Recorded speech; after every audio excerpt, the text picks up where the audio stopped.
আজকে আমরা বানাবো গোলাপ জামুন। তার জন্য আমি 1 প্যাকেট ব্রেড নিয়ে নিয়েছি, সাইডগুলো কেটে মাঝের অংশটা নিয়েছি।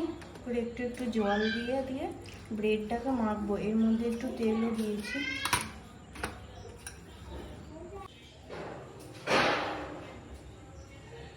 তো বন্ধুরা, আমরা গোলাপ জামুন বানানোর জন্য রসটা বানিয়ে নেব। মিষ্টি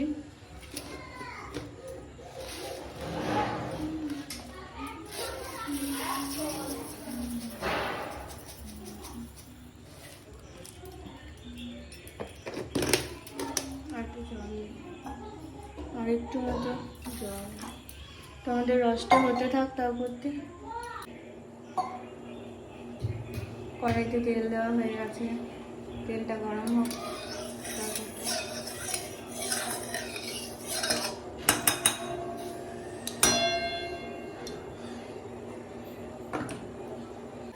তো বন্ধুরা, আমাদের মিষ্টির রসটা হয়েই এসেছে প্রায়।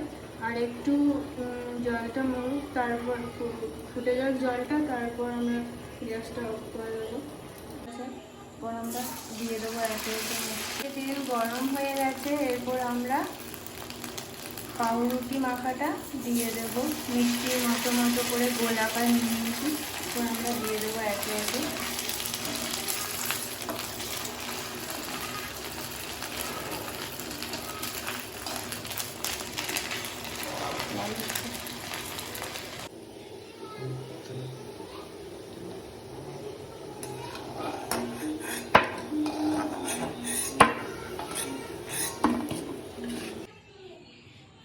তো বন্ধুরা, আমাদের মিষ্টি তৈরি হয়ে গেছে।